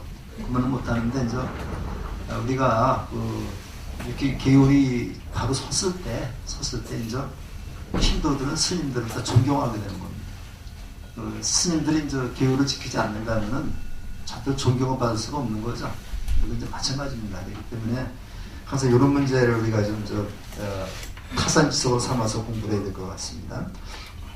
공민왕 때는 그때는 고려 말입니다. 공민왕 때는 국자감생은 이색, 유명한 이색, 목은 이색이죠. 이색이 이제 당시 유림을 대표하는 그러한 존재였었죠. 존재였는데 이제 그 밑에서 이제 기라성 같은 제자들이 나옵니다. 대표적인 것이 이제 정몽주하고 정도전, 길재, 이승인 이런 분들이 나오는데 이제 우리가 이제 조선의 건국을 이제 반대하고 그다음에 죽음으로 항거했기 때문에 정몽주를 가장 대표적인 그런 인물로 우리가 보고 있죠. 그래서 이세익이나 강희백 같은 사람은 족을 좋다. 너무 부처님을 너무 많이 조성하고 절을 많이 짓는다. 그래서 국가재정이 탕진된다. 이렇게 해가지고 거기에 대한 시정을 요구하게 됐다. 그러니까 이때쯤 되면 완전히 타락한 거죠. 이때 이제 우리가 이제 신돈이라고 하는 스님이 있었습니다. 맞습니다. 신돈이라는 스님 잘 아시죠? 이분이 공민왕이 부인이 죽고 나서 세상에 대한 모든 것이 뜻이 없었던 모양입니다. 그래가지고 신돈이라는 스님을 갖다가 이렇게 불러서 정권을 다 맡기는데, 신돈이 굉장히 못된 짓을 많이 했다, 그런 얘기가 나옵니다. 근데 역사라는 것이 항상 승자의 기록이라 그러죠. 그래서 그 실상은 알 수 없었지만 어쨌든 간에 신돈이라는 사람이 그렇게 당당하게 아마 그 국정을 운영하지는 않았던 것 같다. 또는 당당하게 하려고 했는데, 국정개혁을 하려고 했는데, 그 밑에 너무 귀감이 서지 않기 때문에 그 밑에 있는 유생들이 반발해가지고 했다는 이런 설도 있겠습니다만, 심지어는 신돈의 스님이 신신데 그 우왕이 공민왕의 아들이 아니라 신돈의 아들이었다. 이걸 핑계 삼아가지고 우왕을 폐해야 하는 그런 얘기까지 나오게 됩니다. 그렇고, 그 다음에 그래서 저렇게 됐다는 거하고, 그 다음에 보러 불교의 종파 조금 같이 읽어보겠습니다. 조금만. 오교정과 부산성문은 이미 신라시대에 형성되었다고 하지만 중국에처럼 뚜렷한 그래가지고 종파를 이루지 못했다. 뚜렷한 종파를 가진 종파가 형성된 때는 고려시대에 들어서이다. 불교 종파의 기록을 보여주는 가장 오래된 자료는 대각국사 묘지명일 것이다. 숙종 6년의 찬안 성황사의 대각국상 묘지에는 계율종, 법상종, 열반종, 법성종, 원흉종, 선족종 등 6종의 이름이 보여지고 있다. 신종을 구체적으로 찾아보면 신라 후기에 20여 개의 사宗파가 전되었던 것을 남할 여초에 정리하여 부산이라고 불렀다. 부산은 가지산의 도의, 실산산의 홍처, 사골산의 범일, 사자산의 철각, 희양산의 진강, 이승산의 현욱, 수미산의 이연 등을 말한다. 이래하여 육정 혹은 오교 구산으로 통칭하였던 것이다. 그러나 대각국사 이후에는 오교 구산이 오교 양종으로 바뀌었다. 오교 양종이란 고려 원종 때, 조선 태종 때까지 각 종파를 총칭한 것으로 사실상 칭종이 선택된 시대이다. 대각국사가 송나라에 다녀온 후에 중국에는 교종이 한 종파였던 천태종이 한국에서는 순종에 가까운 불교로 정립된 것이다. 따라서 오교도 개명되었으니 다음과 같다. 여기까지. 이것이 오교 구산이 오교 양종으로 성립되는 그런 과정인데요. 거기 거기 다섯째 줄, 고려 불교의 종파 다섯째 줄은 숙정원년의 찬안 개성현대 대학생 묘지에 보면 계율종, 법상종, 열반종, 법성종, 원흉종, 여기 5교입니다. 여기 5교고, 그 다음에 선족종이라고 하는 그 종파가 나오죠. 선족종은 바로 구산을 선족종이라는 거예요. 그러니까 완전 5개의 그 종파에다가 9개의 산을 중심으로 한 구산이 있었는데, 구산을 선족종이라고 처음에 얘기했다가 요것을 나중에 조계종으로 바꾼 겁니다. 그래서 우리가 오교에다가 선적종, 이거는 조계종으로 바뀌고요. 그 다음에 천태종이라는 종파가 나이 생겼다 그랬죠. 천태종이라고 하는 종단은 요거는 천태사상은 법화사상과 천태사상이라고 그래요. 이 법화경의 가장 대표적인 스님이 지스님이 천태산에 있었기 때문에 법화사상은 천태사상이라고 합니다. 그 이천이 중국에 유학해서 천태종을 들여왔어요. 천태종을 들여왔는데 원래 천태종이 중국에서는 교학 그 종단인데 이 의천이 천태종을 중국에서 귀국해서 가만히 보니까 우리나라의 선종이 구산이 너무 타락한 거예요. 이때는요. 타락했기 때문에 신라 말에서부터 고려 초기까지는 선종이 제 역할을 했었는데 이게 선종이라고 하는 그 종단, 그 스님들이 타락했기 때문에 이래서는 안 되겠다. 심지어는 뭐가 나오냐면요. 선종이라고 하는 거는 그 언어를 갖다가 세우지 않는다 그랬죠. 불림문자라 그랬죠.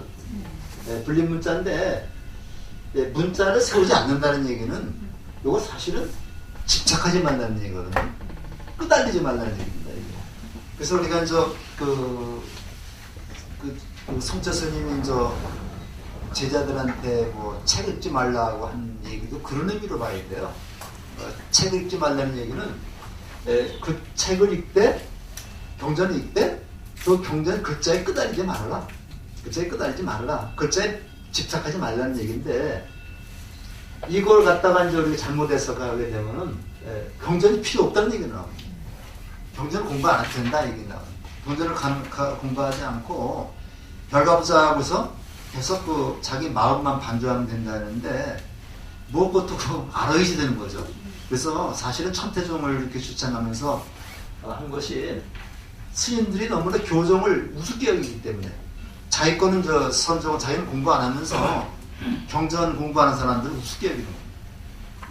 그런 경우가 많이 있죠.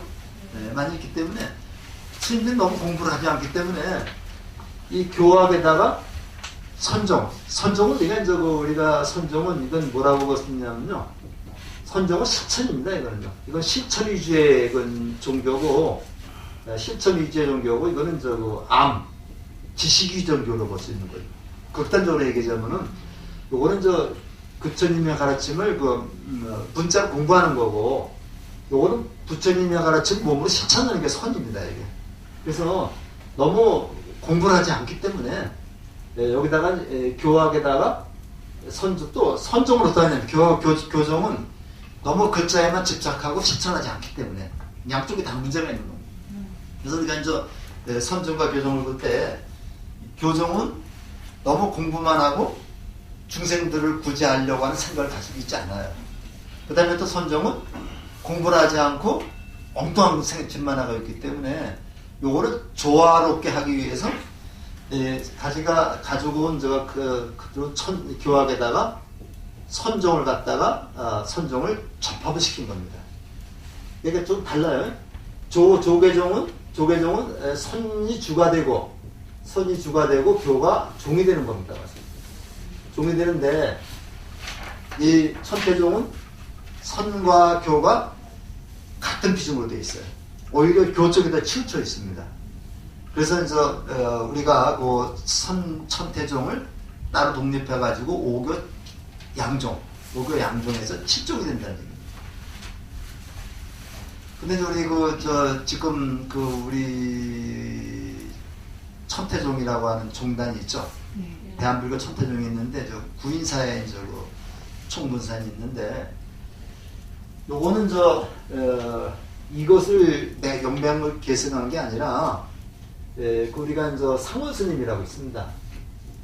상월스님이라고 하는 스님이 계셨는데 이 상월스님이 어떤 분하고 거의 같은 시대냐면 청담스님하고 같은 시대입니다. 청담스님이 벼살을 하면서 조계종의 중심 주기가 되니까 거기서 좀 소외된 분들이 상월스님 구계통이거든요. 근데 이분들이 상월스님이 중심으로 해가지고 새로운 종단을 만들었는데 이 종단이 천태종이라고 하면서 중국의 천태지자대사로 해서 의천으로 해서 이렇게 명맥이 이어진 거로 생각이 되는데 사실은 천태종은 의천 이후에 명맥이 끊어졌던 겁니다. 그래서 이걸 갖다 계승했다고 하는데 그건 올바로 계승했는지 그건 모르겠습니다만 우리 천태종은 그렇게 된 겁니다. 근데 우리 조계종의 소위경전이 조계종이 금강경이라고 말했죠. 그 천태종의 소위경전은 법화경입니다. 법화경 중에서도 관세음보살 보문품이라는 게 있어요. 그래서 그것이 중심이 되기 때문에 천태종에서는 관음기도가 중심이 되어 있습니다. 그래서 각 종단마다 그런 게 있는데 어쨌든 간에 이렇게 해서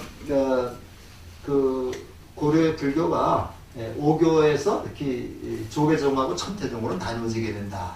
그렇게 우리가 얘기를 할 수 있습니다. 근데 거기 오교 구산이 나오는데 구산은 가지산에 도의했는데 사실은 가지산의 도의선사가 직접 여기를 연 게 아니라 도의선사는 저 여기 그 양양에 그 진전사라고 얘기했죠. 진전사. 진전사라고 이제 요 양양에 있습니다. 그래서 거기 가면 저 도의국사 그 부도도 거기 있고 그래요. 있고 이제 우리 그저 이론 스님 그 통고지자 그다음에 이제 이론 스님하고 한번 거기 그 명주사라는 절이 있고요.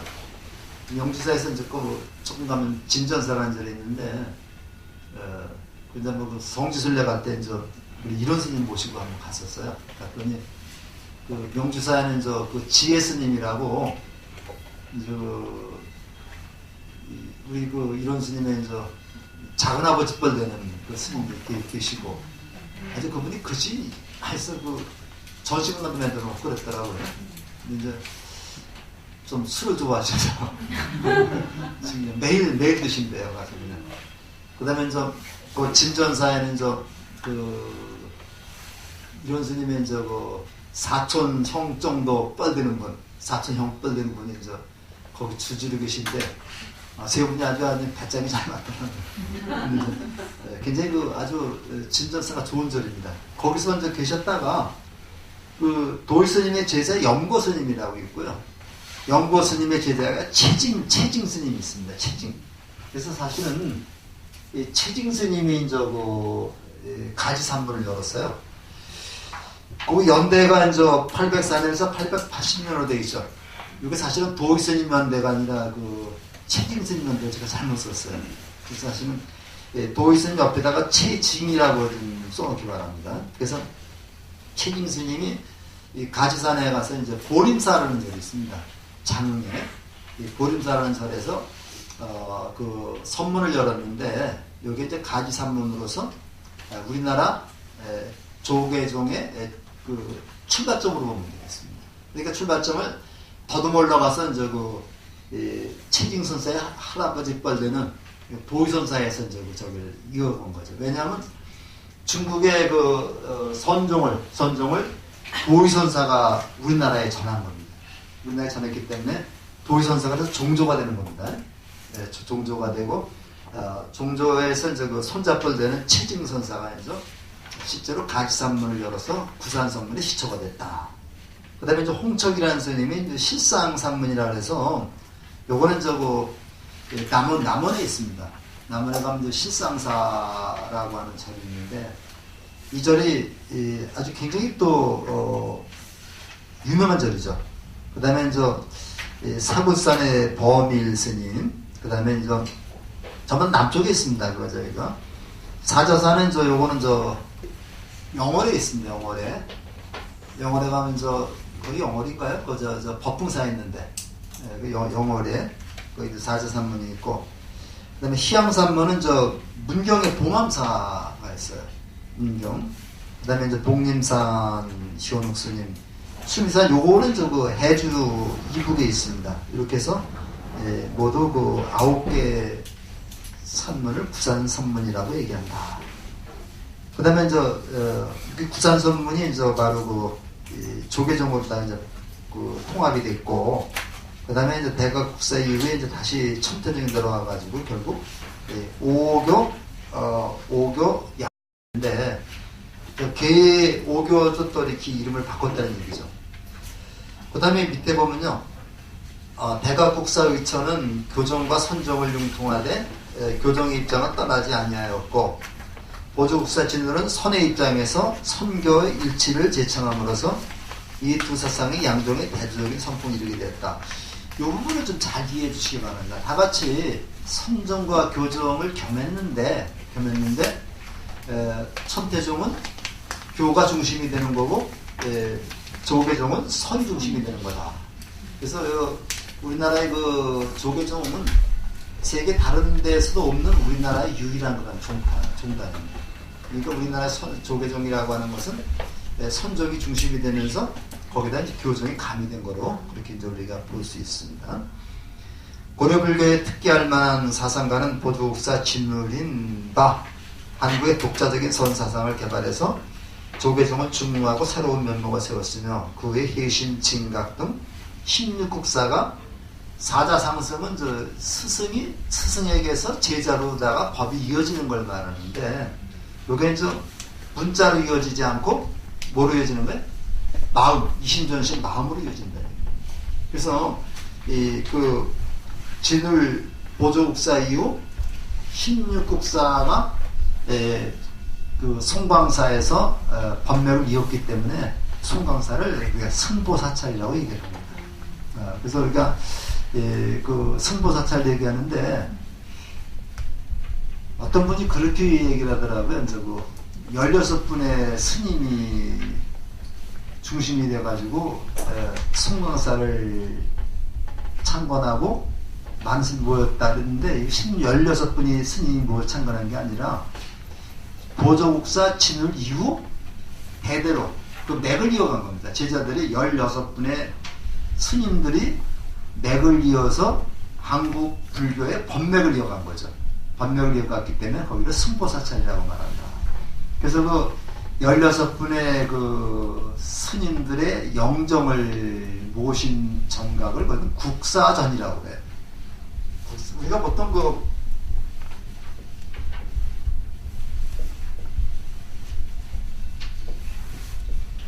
국사전이라고 말하는데, 보통 그 스님들의 영정을 모신 데를 당이라 하거든요. 이걸 우리가 이제 불교면 배웠죠. 그래서 이제 조사당 이런 말을 이제 많이 쓰는데, 아까 말한 저 영주 부석사에도 이제 조사당입니다. 이게 조사전이 아니라. 근데 여기는 이제 승보사찰이기 때문에 스님들을 모신 그 전과 격을 높인 겁니다. 높여서 국사전이라고 그러는데, 송광사 가문은 저기들이 이제 그 정각들이 굉장히 많죠. 근데 우리가 전각 참배하신 정각은 몇 개 안 돼요.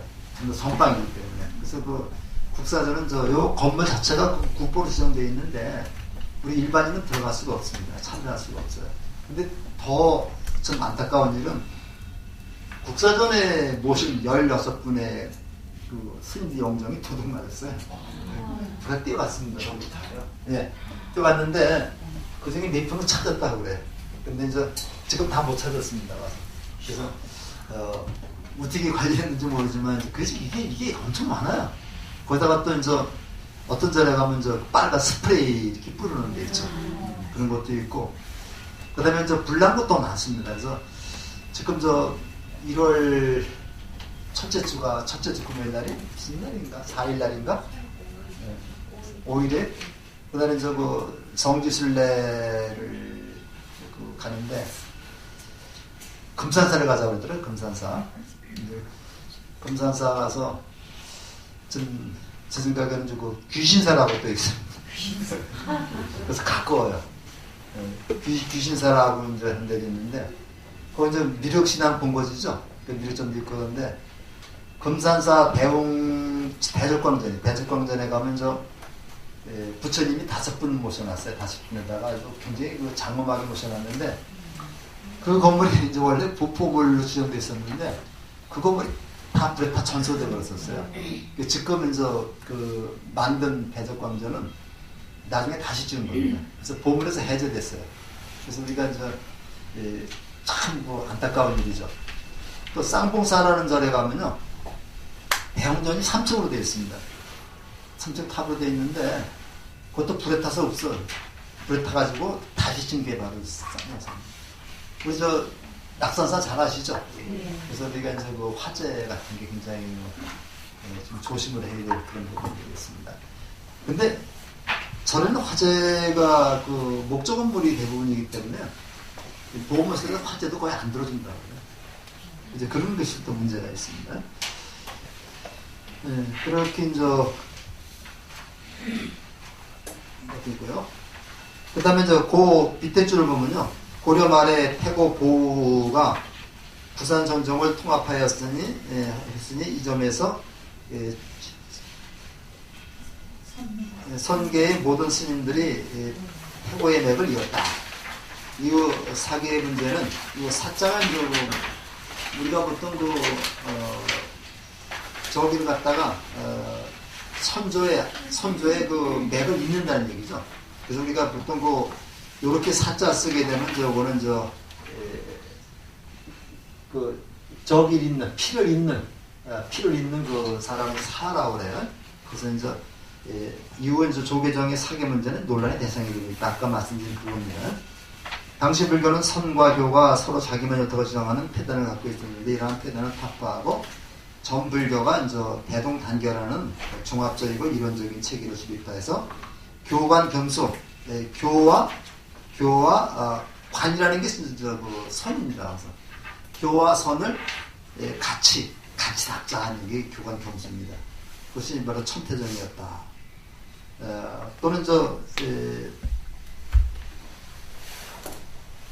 그 다음에 이걸 정해쌍수라고도 그래요. 정해쌍수라고 그래가지고,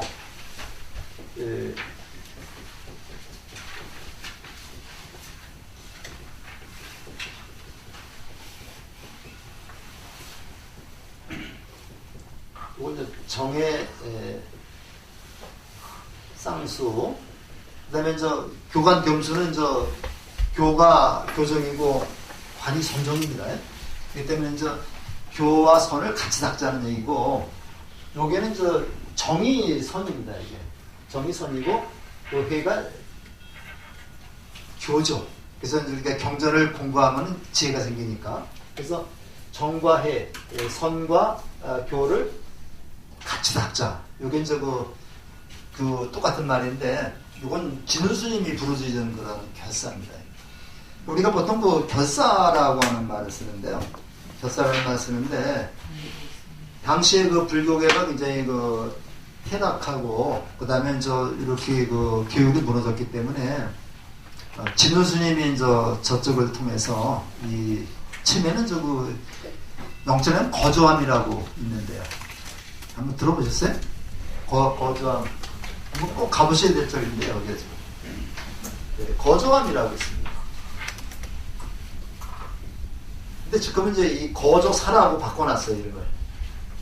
거조사라고 바꿔놨는데, 여기는 500나무 모시면 됩니다, 이게. 500나무 모셔서, 이 거조가 이 조사입니다, 조사. 조사 스님들이 거처하던 암자다 해서 거조함인데, 지금 여기 영산전이라고 하는 전이 전에 500나무를 아주 멋지게 모셔놨어요. 굉장히 잘 모셔놨는데, 열심히 이 거조함에서 진우스님이 퇴폐한 그런 불교계를 갖다가 탓하면서 한번 불교의 르네상스 부흥물을 한번 일으켜보자. 이렇게 해가지고 여기서 이걸 결사라고 합니다. 결사. 결사라고 해가지고 어떠한 이 뜻이 같은 사람들이 모여서 이걸 바꿔보자고 하는 그런 모임을 결사라고 해요. 그래서 거기서 정의 쌍수를 부르짖는 결사에 정의 결사라고 합니다. 정의 결사 운동을 벌여가지고 여기서 시작이 됐는데, 여기가 조그마요. 여기 조그맣기 때문에 성광사로 옮겼습니다. 성광사로 옮겨가지고 거기서 본격적으로 우리 불교를 한번 부흥시켜보자, 이런 운동을 일으켰는데 이것이 정의 결사가 됩니다. 그래서 거기다가 그거를 토전을 해가지고 거기서 결사 운동을 벌이고, 그래서 이것이 16국사까지 쭉 이어진 거예요. 요거는 저희 청담 스님이나 성철 스님, 향곡 스님 이런 분들이 일본 불교의 영향으로다가 스님들이 결혼하는 그런 경제가 많았거든요. 일본 정도는 불교는 전부 다 결혼하죠. 그래서 결혼한 스님들이 이 절을 차지하고, 기저귀가 절 마당에 널리고, 요걸 갖다 바꿔보자고 해서 봉암사에 모여가지고 이분들이 결사 운동을 합니다. 그것도 봉암사 결사라고 그래요. 봉암사에서 우리 불교를 제대로 만들어보자. 부처님의 가르침을 전하는 그러한 르네상스 운동을 해보자. 이게 대승운동이죠. 이렇게 주장했던 것이 결사 운동인데, 진우스님이 성광사에서 했던 운동을 똑같이 한 1000년 뒤에 봉암사에서 청담스님, 그 성처 스님 이런 분들이 모여가지고 결사운동을 했던 겁니다. 그래서 그나마 우리 불교가 이렇게 유지될 수 있었다는 거죠.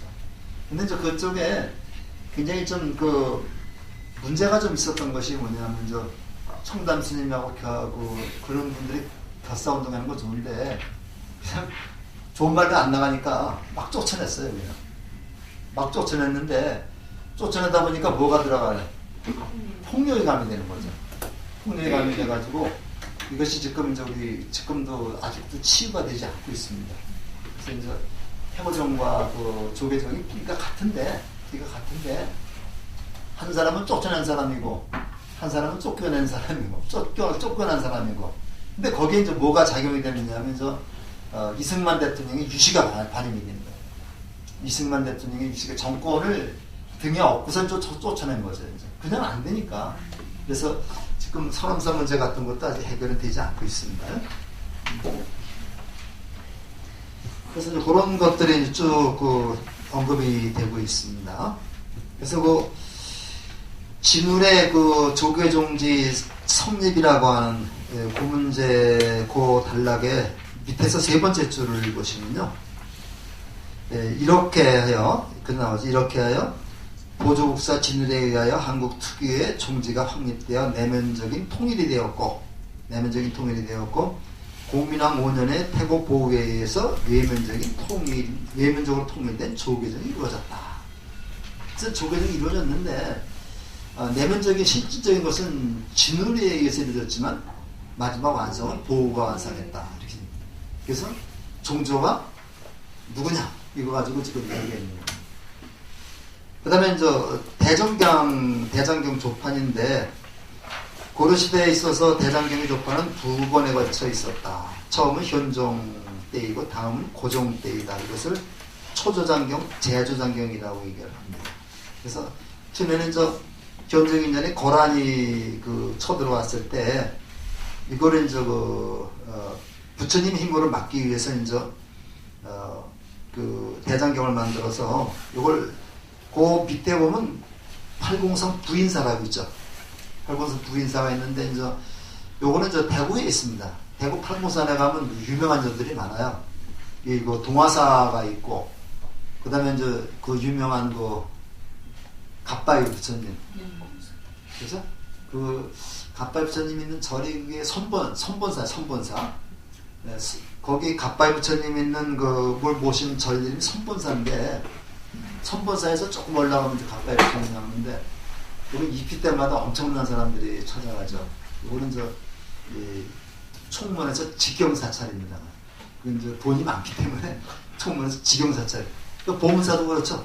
네, 보문사도 직경사찰입니다. 그래서 이런 거는 돈 많이 되는 데는 지방 본사한테 안 주고 총무원에서 직영을 해요. 그래서 제가 알기로는 두 군데는 직영을 자리입니다. 그다음에 파괴사라는 절이 또 있습니다. 파괴사라는 절도 굉장히 유명한 절이고, 또 부인사는 지금 보니까 조그맣게 저기만 남아있는 그런 절이 되겠습니다. 잘 안 가더라고요, 부인사는. 여기에 봉안하여 국가를 진화하게 됐다. 또 하나는요, 몽교병이 침입했을 때, 우리가 수도를 강화로 옮기죠? 강화 옮겨서 강화에서 선원사라고 하는, 여기 많이 가보셨죠? 소가 목탁 친다는 거. 목탁 치는 소 있다고 그래서, 우보사죠, 우보사. 근데 가서 들어보니까 그걸 목탁 소리라고 생각하면 목탁 소리가 되고요. 아니면 안 그랬는데, 거기 너무 현혹되면 안 되죠. 그래서 선원사, 이렇게 가까우니까 한번 가보시면 그 위에 그냥 선원사 터가 이제 넓은 데가 있는데, 거기에서 대장경을 갖다가 새겼다. 만들어가지고, 요것을 해인사에 옮겨서 지금까지 보관해 놓고 있는데, 요게 정식 명칭이 고려대장경입니다. 고려대장경이고, 요것이 국보로 지정되어 있고, 세계문화유산으로 지정되어 있습니다. 그 다음 페이지 보시면요. 고종은 전국의 학자와 주자를 동원하여 자료를 수집하고 강화에 대장도관 본사를 두고 진주에 분사를 두어서 국력을 총기울여서 16년간이나 걸려 완성했다. 총 매수가 81,258판이고 양면에 세 것이니까 16만이 되겠죠. 그래서 거의 그 오자가 없는 그런 그 대장경을 만들었는데 누가 한번 조사해 보니까요.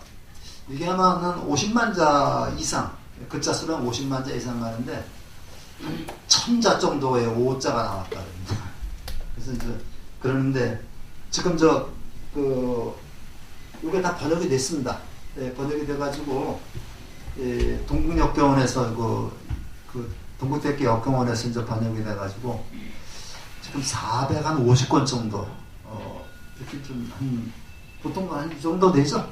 그 두께가 전집을 해서 한 450권 정도가 좀 더 완역이 됐습니다. 완역이 됐는데 근데 읽어보니까 나도 몇 개 안 읽어봤는데 읽어보니까 이제 굉장히 어려워요. 한글을 번역한 게 더 어려운데 어쨌든 간에 우리 한글로 번역을 해서 지금 이렇게 우리가 읽을 수 있다는 것만 해도 굉장히 다행스럽게 생각을 해야 되겠죠. 그 다음에 승과제도에 대한 얘기가 나옵니다. 아까도 얘기했지만은 보호와 그 다음에 통제, 보호와 통제라고 하는 양면성을 가지고 있는데 거기 두자 단락을 보시면요. 선이나 교나 다 같이 대선에 합격하면 직기를 줍니다. 그래서 선종법계는 합격하는 즉시 대선입니다. 그 다음에 대덕, 대사, 중대사, 삼중대사, 선사, 대선사. 그 다음에 교정법계는 대선, 대덕, 대사, 중대사, 삼중대사, 수자, 승통. 이 정도가 되겠고. 그 다음에 왕사, 국사제도가 있었는데 선종은 대선, 선사, 대선사, 교정은 수자, 승통, 법계 이럴 때 왕사, 국사다가 미움을 받을 수 있다. 왕사는 이제 왕의 스승이고 국사는 나라의 스승인데 그래서 저는 그렇게 생각을 합니다. 가서 우리나라에서도 큰 스님이라고 하는 그런 호칭을 받을 수 있는 분은 이렇게 선사, 대선사, 수자, 승통 요 정도의 옳은 분들이 큰 스님이 아니겠는가. 그래서 지금 조계성에서도요 이런 법계가 있습니다.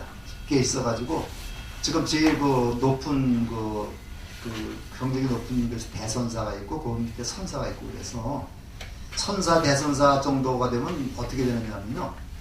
각 본사의 조실 스님이나 방장 스님 정도가 되게 됩니다. 주지 스님 갖고 안 돼요. 그래서 우리가 그냥 아무나 큰 스님이 아니라 그런 덕을 갖추고 어느 정도 연세도 드시고 그런 분들은 우리가 큰 스님으로 모셔야 되지 않겠나 그렇게 생각이 듭니다. 아무나 되고 큰 스님이라면요 이건 오히려 그 스님을 욕되게 만드는 것이라고 생각을 할 수 있어요. 그 다음에 승록사라고 하는 저희가 있었다. 그리고 좀 관청이 있었고 여기에서 승려들을 갖다 관장했는 그런 것이었다는 거고요. 그 다음에 마지막 단락 거기 보시면요. 고려시대의 법회는 종류와 명칭을 셀 수 없을 정도로 많다. 백고자법회, 팔관의 연등회 등은 모두 신라 때부터 전해온 것으로서 백고자법회는 팔관에는 호국적인 불교 행사였다 했는데 연등회는 우리 첫8일 행사죠.